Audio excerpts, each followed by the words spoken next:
नमस्कार दोस्तों, आप सभी का हमारे चैनल रूबी सिंह लोकगीत पर दिल से स्वागत है। आज मैं आप सबके लिए लेकर आई हूँ एक बहुत ही प्यारा और मज़ेदार तिलक गीत, जिसमें साले जी को हंसी मजाक में पूछा जा रहा है कि क्या करार किए थे और क्या लेकर आए हैं। इस गीत में शादी का वो खुशनुमा माहौल है, जहाँ हंसी ठिठोली और प्यार भरी नोक-झोंक देखने को मिलती है। तो आप सभी इस सुंदर तिलक गीत और पूरा सुनिए, और अगर पसंद आए तो वीडियो को लाइक करें, शेयर करें और चैनल को सब्सक्राइब करें। चलिए शुरू करते हैं आज का तिलक गीत।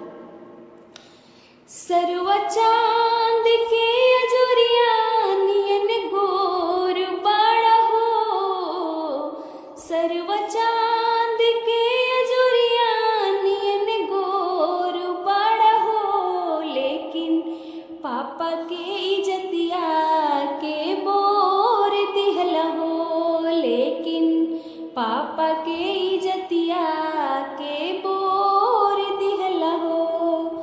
पहिले करार कैला 80 इंच के टीवी, पहिले करार कैला 80 इंच के टीवी, लेकिन रेडियो चढ़वला बेकार कैला हो, लेकिन रेडियो चढ़वला बेकार कैला हो। सरवा चांद के अजोरिया नियन गोर बाड़ा हो, सरवा चांद के अजोरिया नियन गोर बाड़ा हो, लेकिन पापा के इज्जतिया के बोर दिहला हो, लेकिन पापा के इज्जतिया के बोर दिहला हो। पहिले करार कैला गाड़ी BMW, पहिले करार कैला गाड़ी BMW, लेकिन स्कूटी चढ़वला बेकार कैला हो, लेकिन स्कूटी चढ़वला बेकार कैला हो।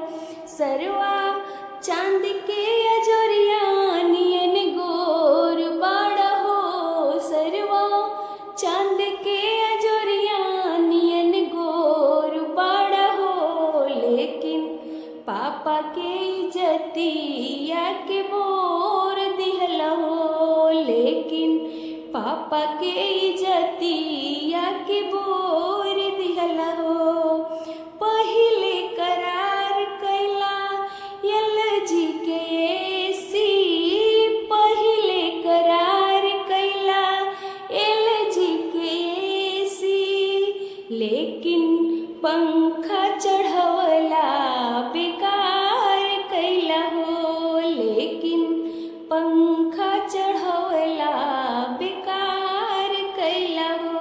सरवा चांद के अजोरिया नियन गोर बाड़ा हो, सरवा चांद के अजोरिया नियन गोर बाड़ा हो, लेकिन पापा के इज्जतिया के बोर दिहला हो, लेकिन पापा के इज्जतिया के बोर दिहला हो।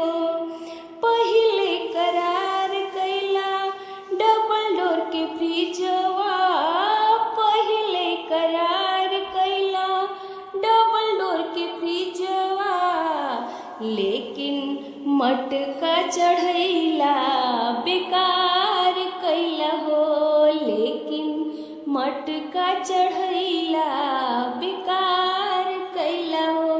सरवा चांद के अजोरिया नियन गोर बाड़ा हो, सरवा चांद के अजोरिया नियन गोर बाड़ा हो, लेकिन पापा के इज्जतिया के बोर दिहला हो, लेकिन पापा के इज्जतिया के बोर दिहला हो।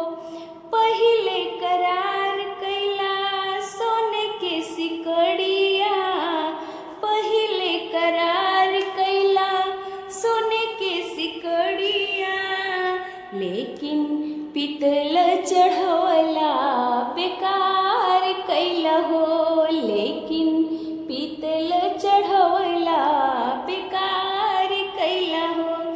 सरवा चांद के अजोरिया नियन गोर बड़ा हो, सरवा चांद के अजोरिया नियन गोर बड़ा हो, लेकिन पापा के इज्जतिया के बोर दिहला हो, लेकिन पापा के इज्जतिया के बोर दिहला हो।